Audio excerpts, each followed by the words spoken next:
मस्तक में लगाते हैं, कानों में लगाते हैं, हृदय में लगाते हैं। क्यों?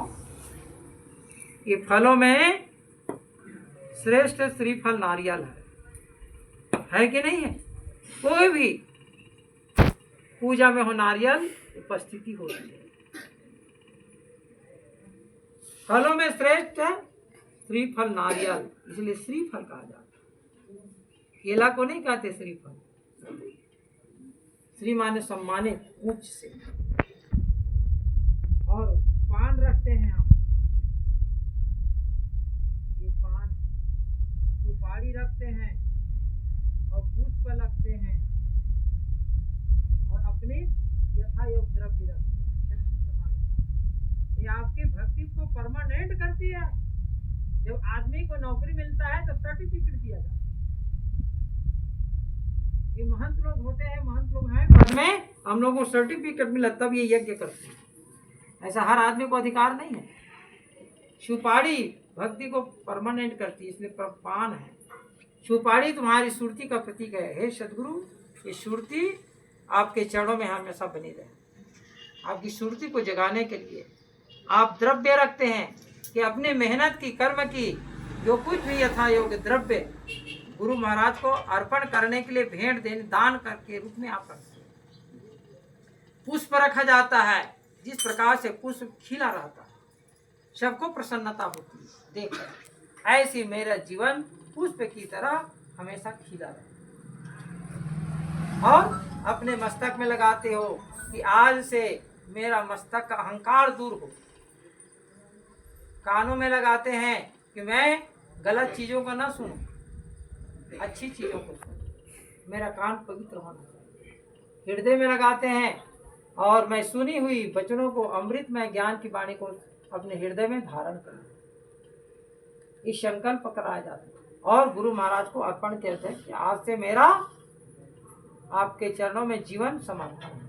इस समर्पण की बात है। तब इसका महत्व है भक्ति। इसी का नाम, जब भक्ति हो जाता है, गुरु प्रसन्न होते हैं तो अपने शिष्य को आशीर्वाद देते हैं। शक्लो दूरमति दूर कर, अच्छा जन्म बनाओ और काक गमन गति छाड़कर हंस गमन करते। ये महामंत्र है सतगुरु के। क्योंकि संसार में जीव आता है तो हंस के रूप में आता है, कोई काक बन के नहीं आता। काक का चाल सब जानते हैं, खाद्य अखाद्य सबको भक्षण कर लेता है। और हंस वो तो पक्षी का प्रतीक है। ऐसी ये जीव आत्मा संसार में आता है तो हंस के स्वरूप रहता है, दूध ही पीता है। चाय तो बाद में पिलाते हो, पानी बाद में पिलाते हो, पहले क्या पिलाते हो? दूध। हर प्राणी दूध पीते हैं। जो पिंडज जोनी का है, पिंडज है जो, तो सब दूध पिलाते हैं। गैया को देखो, शेर को, बंदर को देखो, भेड़ बकरियों को देखो। आप लोग ये जीवात्मा हम शुद्ध रहता है। इसी को शुद्ध चैतन्य आत्मा कहते हैं। इसी को लोग जीव कह देते हैं। जीव इसलिए कह देते हैं कि अज्ञान दशा में रहता है, उसका नाम जीव। अब बोध दशा में आता है, उसी का नाम शिव। इसीलिए शास्त्रों में बताया, ईश्वर अंश जीव अविनाशी। ये आपके सबके अंदर में चैतन्य आत्मा है, कभी नाश नहीं होता है, वो अविनाशी है, परमात्मा का अंश है। और हम यहाँ संसार में आकर जाल में फंस करके भूल गए, इसलिए हम जीव बन गए।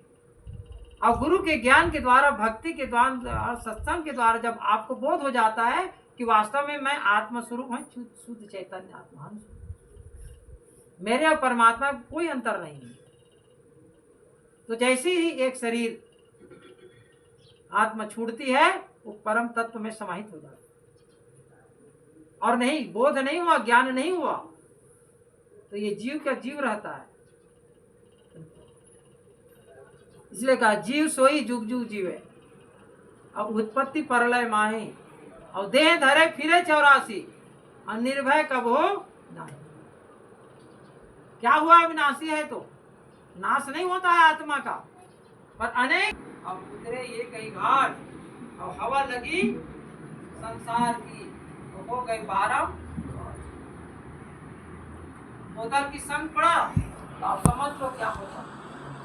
नशे का लगा तो उसका क्या हो जाता है, अब पत्ती का चांस लगा संग, उसका क्या होता है। और जो सारी विकारों से अलग होता है व्यसनों से, वो सज्जन होता है, और उसी को भक्त है, उसी को हंसता है, उसी की सदगति कल्याण मुक्ति होती है। शरीर के रहते रहते वो मुक्त हो जाता है, शरीर के रहते रहते मुक्त हो जाता है, और जो शरीर के छोड़ने के बाद अपने इसलिए गुरु की आवश्यकता है, संतों की आवश्यकता है, सत्संग की आवश्यकता है, अपने अभिमान को चूर करने के लिए यज्ञ की आवश्यकता है। और इसी बीच में आप हम सबको आमंत्रण किया जाता है, यज्ञ में आप सब भाग लिया जाता है, नम्रता के साथ, भक्ति के साथ, प्रेम के साथ, श्रद्धा के श्रद्धा। जिस व्यक्ति के अंदर में की श्रद्धा नहीं है उसको ज्ञान नहीं। श्रद्धावान लभते ज्ञानम, श्रद्धावान को ही ज्ञान मिलता है, सबको नहीं मिलेगा। इसलिए अपने हृदय को पवित्र और श्रद्धा रखना चाहिए। कहीं भी जाते को भी यज्ञ में जाओ, को भी संत आया है तो यही भावना रखो कि आज मुझे कुछ ज्ञान जरूर मिलेगा। पहले सुनना पड़ेगा, और नहीं सुनोगे तो कुछ नहीं। इसे और सुनते हैं संत की बात, साथ जब श्रद्धा के साथ श्रवण करते हैं, हमारे तन का भी रोग दूर होता है, मन का भी रोग दूर होता है, तुम्हारे आदत पूरी वो भी सुधरता है। क्यों कहा कि आदत नहीं सुधार,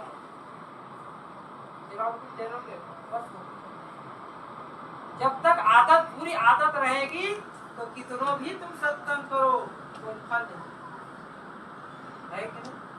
आप देखते हो भैंसा को धोते हैं, भैंस नदी में धो करके बढ़िया फर्स्ट क्लास रगड़ रगड़ करके धोए और नदी के घाट पर आए और फिर अपना सिर पैसा तो आपने इतना रगड़ के धोया, कीचड़ में बैठ जाता है तो भैंसा हल्के को बड़े दुख होता है कि नहीं। ऐसे ही संत भी अपने वाणी के द्वारा, ज्ञान के द्वारा आपको धुलाई करता है, पवित्र बनाता है। कहा गुरु धोबी शीश का पड़ा, साबुन सिर जनहार और सूर्य शिला पर धोए और नीचे ज्योति। गुरु भी धोबी, कपड़े को देने वाला गुरु आप शिष्य को स्वच्छ पवित्र बनाना चाहता है। इसलिए संत और गुरु के प्रति आपको श्रद्धा रखनी चाहिए। श्रद्धावान लभते ज्ञानम तत्परम ज्ञानम लब्ध्वा परम शांति।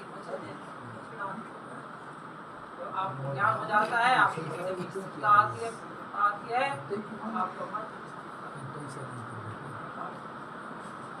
इस प्रकार संतों का आगमन होता है और ये पूजा को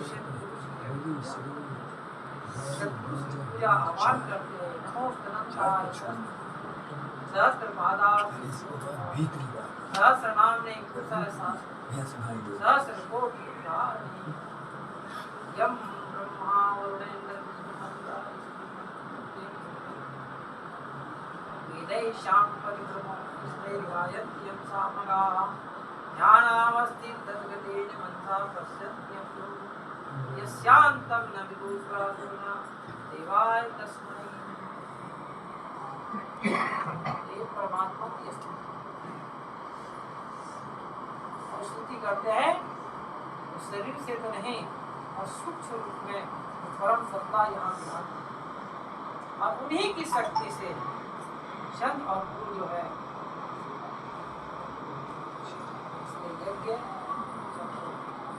आते हैं इसलिए यज्ञ कराया जाता है अपने घरों में, अपने घर की पवित्रता के लिए, नदी की पवित्रता के लिए, मन की पवित्रता के लिए और अपने कुटुंबजनों की पवित्रता के लिए यज्ञ कराया जाता है।